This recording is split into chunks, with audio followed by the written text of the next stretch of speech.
معبودان باطلہ تھے، قیامت کے دن وہ کوئی ان کے بارے میں نہ شفاعت کریں گے، نہ کوئی ان کو بچا سکتے ہیں، نہ ان کا کوئی مددگار ہے۔ تو جن میں یہ فرمایا ہے کہ قیامت کے دن نہ کوئی مددگار، نہ کوئی شفاعت، نہ کوئی بچانے والا، تو مراد اس سے کفار غیر مسلموں کے لیے کہ ان کے حق میں کچھ بھی نہیں ہوگا۔ جہاں ایمان والوں کے لیے بات ہوگی تو وہ پھر قرآن میں آیت الکرسی بھی بیان فرما رہی ہے۔ قرآن نے فرمایا الاخلاء یومئذ بعضهم لبعض عدو الا المتقین، گہرے دوست قیامت کے دن وہ دشمن ہو جائیں گے مگر متقین آپس میں وہ دشمن نہیں ہوں گے، بلکہ ان کی دوستی دنیا میں بھی ہے اور ان کی دوستی آخرت میں بھی انہیں کام آئے گی، اور آخرت میں بھی ایک دوسرے کی شفاعت یا سفارش کے ذریعے وہ ان کو فائدہ بھی پہنچائیں گے، ان کی مدد بھی کریں گے۔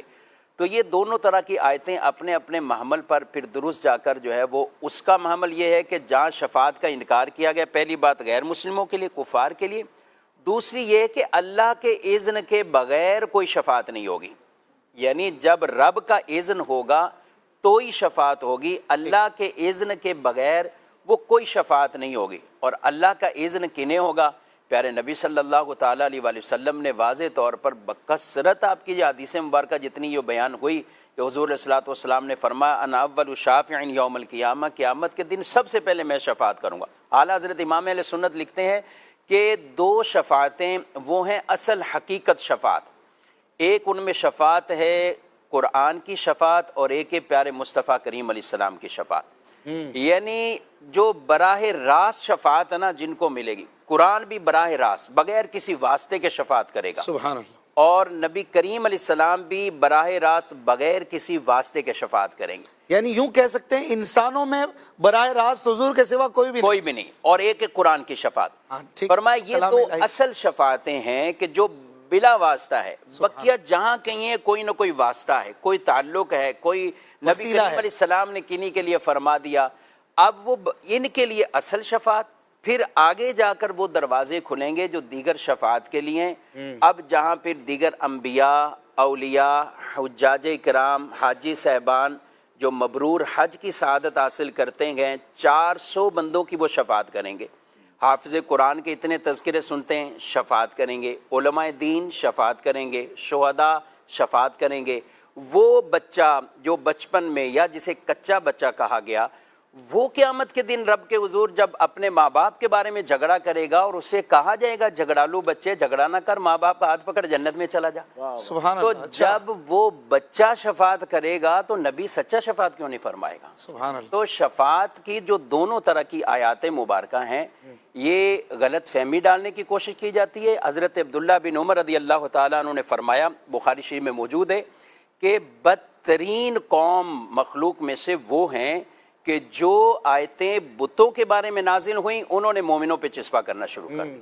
تو ایسی قرآن کی کئی آیتیں ہیں، اگر آپ اس کے شان نزول، سبب نزول، اس کے پیچھے آپ واقعے کی طرف جائیں گے، وہ کب اور کہاں اور کس وقت نازل ہوئیں، تو وہ اس کے بیسکس اسباب وہی ہیں کہ جو اللہ کے سوا کسی اور کو خدا مانتے ہیں، شرک میں جو مبتلا ہوئے، جنہوں نے ان کو ان کی عبادت کرنے لگ گئے، اللہ کی عبادت کو چھوڑ کر، یا اللہ کے سوا کسی اور کو شریک بنایا، وہ ساری اس پیرائے کے اندر آیات مبارکہ ہیں۔ ان کو لیا اور ان کو لا کر اولیاء پہ چسپا کر دیا، انہی کو اٹھا کر انبیاء پر چسپا کر دیا، ان آیتوں کو جو مشرکین کی مذمت پر ہے ان کو اٹھا کر ایمان والوں پر چسپا کر دیا۔ حالانکہ عقیدے کتنے ستھرے ایمان والوں کے واضح بالکل ہیں کہ جب وہ شفاعت مانتے ہیں اللہ کے اذن سے شفاعت مانتے ہیں۔ نبی کریم علیہ السلام کے لیے علم غیب ہے تو اللہ کے اذن سے اور اللہ کی عطا سے ہے۔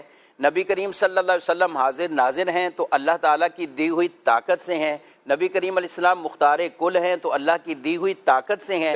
یعنی جب اتنے واضح فرق کے ساتھ وہ ہم عقیدہ بیان کرتے ہیں، اور مسلمانوں کے یہ ایسے مسلم عقائد ہیں، مگر اس کے باوجود ان کو معاذ اللہ شرک سے تعبیر کر دینا، انہی عقائد کے بارے میں جو شرک والی آیتیں ہیں وہ یہاں پر فٹ کر دینا، یہ سراسر علمی بھی خیانت ہے اور قرآن پاک کی بالکل آیات مبارکہ کے واضح وہ مخالف ہے۔ تو شفاعت برحق ہے، شفاعت کا مطلق انکار کرنا کفر ہے۔ اچھا۔ سرے سے کوئی کہے کہ شفاعت ہے ہی نہیں، کسی طرح کی بھی کوئی شفاعت نہیں، یہ کفر ہے۔ اللہ، کیونکہ شفاعت وہ اس کا مطلقاً انکار نہیں کیا جا سکتا۔ صحیح، شفاعت قرآن کی کئی آیتوں کا انکار ہو جائے گا۔ جی ہاں بالکل، ایسی کئی آیات مبارکہ ایسی ہیں۔ سورہ انبیاء کی آیت نمبر 28 میں اللہ پاک فرماتا ہے فرشتوں کے بارے میں، جی وَلَا يَشْفَعُونَ إِلَّا لِمَنِ ارْتَضَىٰ، جی، وہ شفاعت کرتے ہیں اسی کی جس کے لیے رب جاتا ہے۔ راضی ہوتا ہے، جس سے یا جس کی انہیں اجازت دیتا ہے۔ اس کی تفسیر میں مفتی قاسم صاحب رحمۃ اللہ علیہ نے یہ لکھا ہے کہ فرشتے دنیا میں بھی، مفتی قاسم صاحب دامت برکاتہم العالیہ نے یہ لکھا ہے کہ دنیا میں بھی فرشتے شفاعت کرتے ہیں اور آخرت میں بھی شفاعت کریں گے۔ دنیا میں شفاعت یہ ہے کہ وہ بندوں کے لیے اللہ پاک سے بخشش مانگتے ہیں، جی، اور آخرت میں تو وہی شفاعت اور شفاعت کرنے کے یہی لیے سفارش کا نام ہے، شفاعت یہی سفارش کا نام ہے۔ تو یہ مطلقاً تو اس کا انکار قطعاً نہیں کیا جا سکتا۔ البتہ یہ کچھ اگر روایت پر یا کسی اور چیز پر کوئی کلام ہو تو وہ ایک الگ بات، لیکن جو ان آیات کے اعتبار سے ان کو وہ مشرکین والی آیتیں اٹھا کر مومنوں پر چسپاں کرنا، تو یہ سراسر جو ہے وہ زیادتی اور یہ غلط ہے۔ کچھ کالز شفاعت کے حوالے سے ہیں تو وہ بھی لے لیتے ہیں، سوالات بھی کافی ہیں، اور میں چاہوں گا کہ ہم کچھ آج 2-4 منٹ ہی صحیح اس پر بھی بات کریں، کیونکہ شفاعت سفارش کے معنی میں بھی ہے، تو دنیا میں ہم بھی لوگوں کی سفارش کہیں پہ کریں تو کیا انداز ہو، جائز ناجائز، 2-4 اس میں بھی باتیں ہیں ظاہر ہے کہ نکلتی ہیں، تو آخر میں اس کو بھی انشاءاللہ الکریم لے لیں گے کہ سفارش کرنے کا بھی کچھ ثواب ہے، کہیں پہ ثواب نہیں ہے بلکہ گناہ ہے، تو وہ کیا صورتیں ہیں۔ کالز دیجیے گا۔ مدینہ الاولیاء ملتان شریف سے بات کر رہا ہوں۔ ماشاءاللہ سے نور سحر سلسلہ بہت پیارا چل رہا ہے۔ عبدالحبیب بھائی، آپ سے میرا یہ سوال ہے، ہمارے پیارے آقا صلی اللہ تعالیٰ علیہ وآلہ وسلم کی شفاعت کیسے حاصل کی جائے، اور اس کو حاصل کرنے کے لیے ہمیں کیا کیا طریقہ کار اختیار کرنا چاہیے، اس بارے میں کچھ مدنی پھول ارشاد فرمائیں۔ ماشاءاللہ، خیر یہ بھی ماشاءاللہ ایک طویل ٹاپک ہے۔ ویسے تو امتی ہونے کی حیثیت سے انشاءاللہ ہم سب کی شفاعت نبی پاک فرمائیں گے، اور انشاءاللہ ایمان سلامت لے کر دنیا سے جائیں گے تو ظاہر ہے کہ انشاءاللہ شفاعت کے حقدار ٹھہریں گے۔ تو اپنے ایمان کی حفاظت کی فکر کرنا اور بار بار اس کی دعا کرتے رہنا، اور انشاءاللہ ایمان سلامتی والے جو کام ہیں وہ بھی یاد رکھیں، اور جو امور ایمان کو ضائع کرنے کا سبب بن سکتے ہیں، جیسے گناہوں کی کثرت ہے، معاذ اللہ بری صحبتیں ہیں، ایسے کبیرہ گناہ ہیں جس کے بارے میں آیا کہ یہ کرنے والے کے پھر گناہ ایمان پہ خاتمہ نہ ہونے کی جو وعیدیں ہیں، تو وہ کام سے اپنے آپ کو بچائیں۔ البتہ کچھ اعمال ہیں ماشاءاللہ جس میں کثرت سے درود پاک پڑھنا، سبحان اللہ، نبی پاک خود فرماتے ہیں قیامت میں سب سے زیادہ میرے قریب وہ ہوگا، حدیث پاک کا خلاصہ ہے، جس نے دنیا میں سب سے زیادہ درود پاک پڑھے ہوں گے۔ تو پیارے آقا کا قرب مل گیا تو انشاءاللہ شفاعت کی خیرات بھی مل جائے گی۔ اور ایک خاص درود پاک ہے جو ماشاءاللہ ہمارے ہفتہ وار اجتماع میں جمعرات کو پڑھایا بھی جاتا ہے، کہ نبی پاک علیہ الصلوۃ والسلام نے فرمایا کہ جس نے یہ کہا اللہم صلی علی محمد وانزلہ المقعدی مقعد المکرمہ عندک یوم القیامہ، اے اللہ عز و جل حضرت محمد صلی اللہ علیہ وسلم پر رحمت نازل فرما اور انہیں قیامت کے دن اپنے قرب والا مقام عطا فرما، تو اس پر میری شفاعت واجب ہو گئی۔ میرا خیال ایک بار پڑھا بھی دی ہے، مل کر پڑھ لیتے ہیں۔ اللہم صلی علی محمد وانزلہ المقعد وَأَنزِلْهُ الْمَقْعَدَ المقرب عندک یوم القیامہ۔ ماشاءاللہ۔ اچھا، اس کے علاوہ بھی فرمایا گیا کہ نبی پاک کی حدیث ہے جو اذان سن کر یہ دعا پڑھے، اب اذان ہوتی ہے ماشاءاللہ روزی ہو رہی ہے تو اللہ کرے یہ عادت بن جائے، یہ دعا یاد بھی ہو جائے۔ سبحان اللہ، اللہم رب هذه الدعوة التامة والصلاة القائمة آت محمدا الوسیلة والفضیلة وابعثه مقاما محمودا الذی وعدتہ۔ اگر یہ دعا جو ماشاءاللہ اذان کے بعد پڑھیں تو فرمایا اس کے لیے قیامت کے دن میری شفاعت حلال ہو گئی۔ کچھ ایسے پیارے پیارے اعمال ہیں، یہ بھی اس میں اور بھی بہت سارے جگہوں پر شفاعت کی دلیل۔ کئی ایسے لوگ ہیں جن کے گھروں میں اذان کی آواز نہیں آتی، یا وہ ایسے ملکوں میں شہروں میں رہتے ہیں جہاں مسجدیں قریب نہیں ہیں، وہ ٹی وی پر اذان سن کے بھی جواب دے کر یہ دعا پڑھ سکتے ہیں؟ ہاں، ٹی وی پر اگر لائیو دعا اذان سن رہے ہیں تو پھر تو اس کی یہ فضیلت انشاءاللہ حاصل ہو جائے گی، لیکن اگر ریکارڈڈ اذان ہے، لیکن میرا خیال ہے دعا تو دعا ہی ہے، نبی پاک کے لیے بڑی پیاری دعا ہے، اور یہ دعا کا معنی سمجھ آ جائے نا تو سمجھ لے شفاعت کا مفہوم بھی سمجھ آئے گا کہ اس مقام محمود کی طرف وہ اشارہ ہے کہ اللہ ان کو جو تُو نے مقام محمود عطا فرمایا۔ اب نبی پاک کے اس مقام محمود کا جب آپ ذکر کرتے تو اور محبت رسول بڑھتی ہے، تو اس دعا کو ویسے بھی عادت میں رکھنا چاہیے، اور لائیو اذان پر تو پڑھیں گے تو ثواب بھی ملے گا، اور ویسے براہ راست مسجدوں سے اذان کی آواز آئے تو ضرور پڑھنا۔ اور بھی کچھ ایسے کام ہیں